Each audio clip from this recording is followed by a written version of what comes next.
Ola a todos, benvidos un sábado máis á revista Fin de Semana. Cantos de vos non estaredes tuiteando mentres nos vedes e cantos non vos preguntaredes como será iso? Pois hoxe na revista tenemos connosco un auténtico experto nestes asuntos, en redes sociais e tamén en tecnoloxías, en novas tecnoloxías. Para falarmos sobre todo isto, esperemos que non para poñer a proba os meus coñecementos na materia, visita o estudio deste programa Marcus Fernández, colaborador de varios espazos radiofónicos desta casa e subdirector e webmaster da revista Código Cero. Despois poñémonos ao día con ele.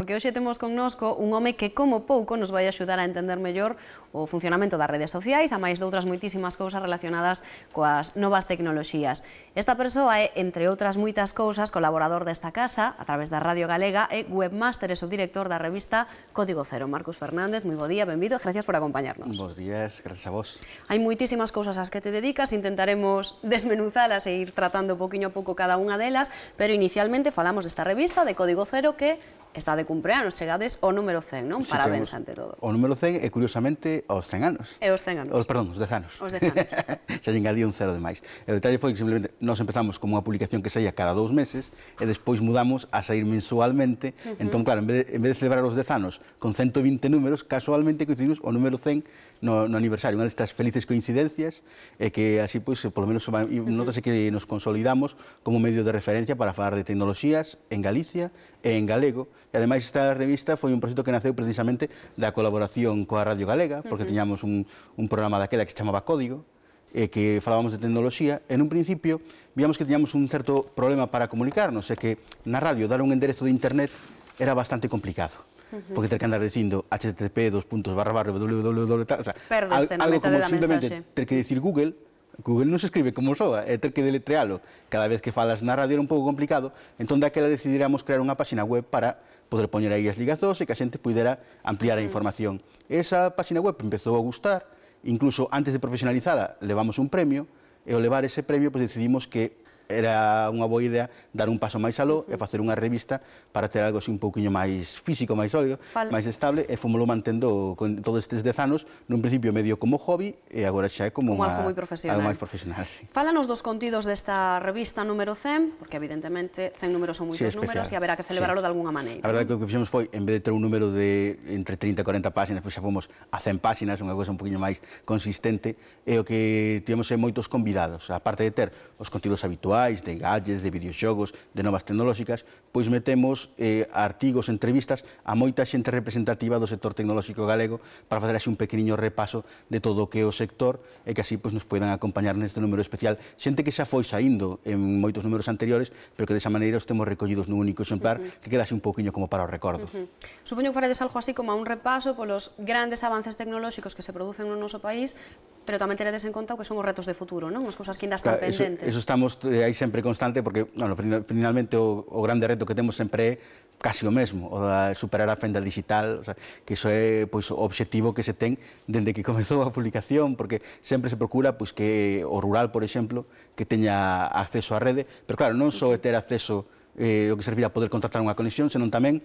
ter a formación para que a xente poida saber como funciona a internet, e así tamén ten que haber os cursos para que a xente que ainda non deu ese pasiño, pois que se anime, porque moitas veces o de meterse na internet non é unha cousa de que sexa máis ou menos difícil ou de que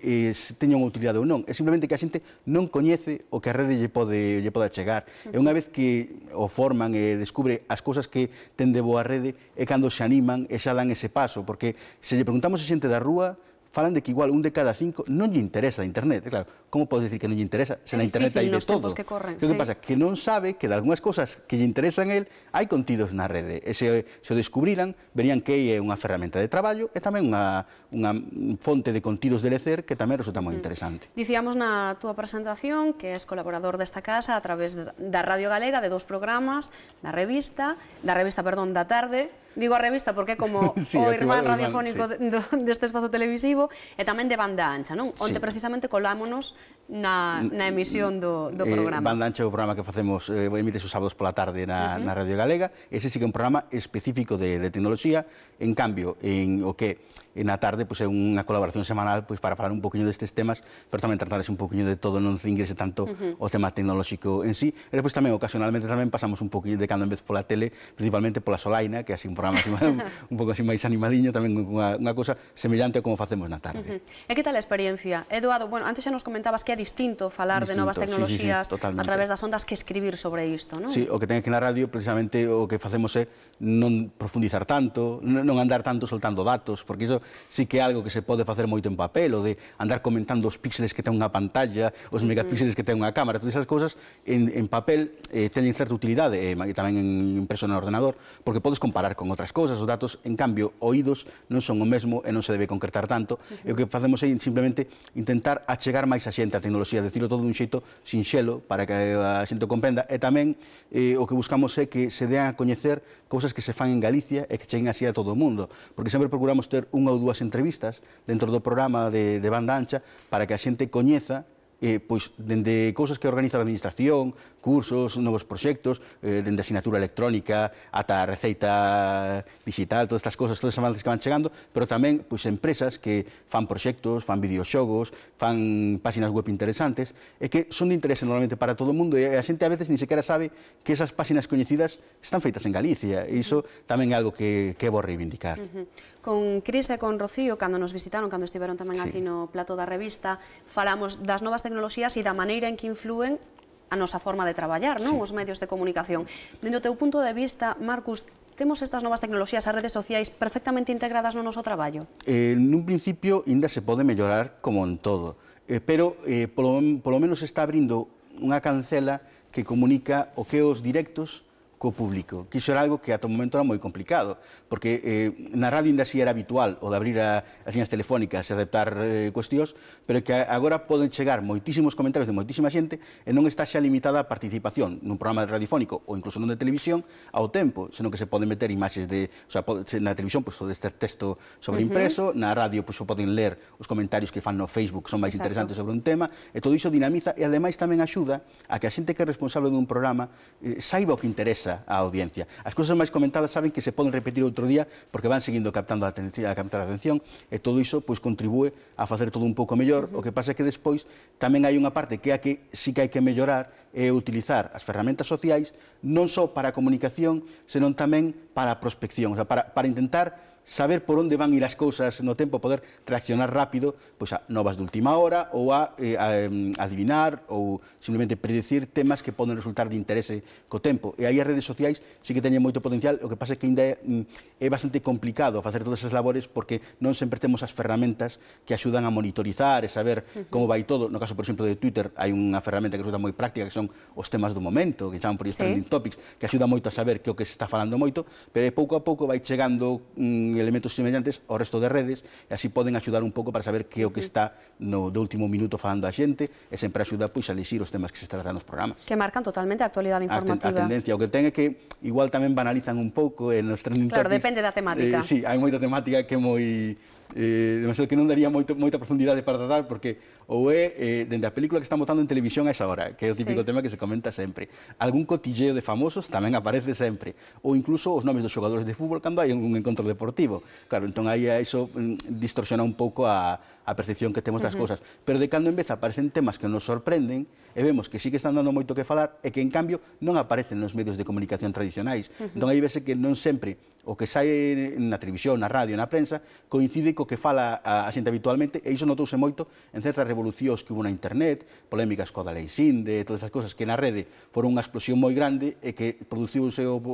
fenómeno todo un par de días antes na rede de que pasara aos medios tradicionais, porque tamén a velocidade de reacción que ten un diante do Twitter ou diante do Facebook é moito maior que o que pode ter para facer unha reportaxe en televisión, que non é dito e feito. Antes de rematar, porque estamos quedando sen tempo, a mí gustaríame tratar un tema, porque ti evidentemente estás embarcado en moitísimos proxectos, xa o dicíamos ao principio, hai un que me parece particularmente importante que é a Asociación Punto Gal, non? Perseguides ou conseguir un dominio para a lingua e a cultura galegas, que é algo moi importante. Este é un proxecto que levamos embarcados máis de 5 anos, porque, de feito, este tempo que levamos non é porque teñamos problemas para facelo, é simplemente que o organismo que autoriza os novos dominios de internet, estes que coñecemos normalmente como .com, .es, que sirven para identificar tipos de páxinas ou países, pois este organismo, digamos que tivo pechado o proceso de aceptación de novos dominios, tiñan aí unha lista de espera, estaban con bastantes problemas para poder aceptar os novos, e o que estableceron foi un modelo, unha especie de protocolo para poder aceptar os novos xa no futuro, para que se poida presentar todo o mundo, e abriuno este venres. O que ten que agora, unha vez que o abre, todo este traballo que estivemos facendo estes máis de 5 anos, pois nos vai poder servir para presentar unha candidatura no que defenderemos que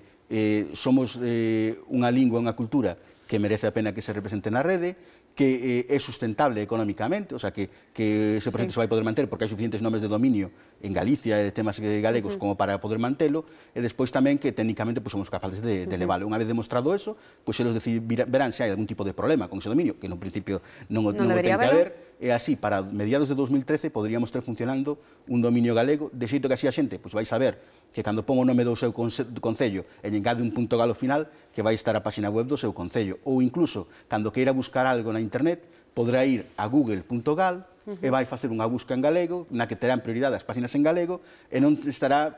por que ir ao seu buscador e personalizado para poñelo en galego, sino que poderá facer todo un pouquiño máis áxil, máis rápido, e ademais así reivindicando tamén a identidade, porque toda empresa que teña un .gal ao final vai estar dicindo ou que é galega ou que ten un espacio na internet en galego. Pois, Marcos, moitísimas gracias, moitísima sorte, ojalá iso se produza e en 2013 poidamos clicar no .gal.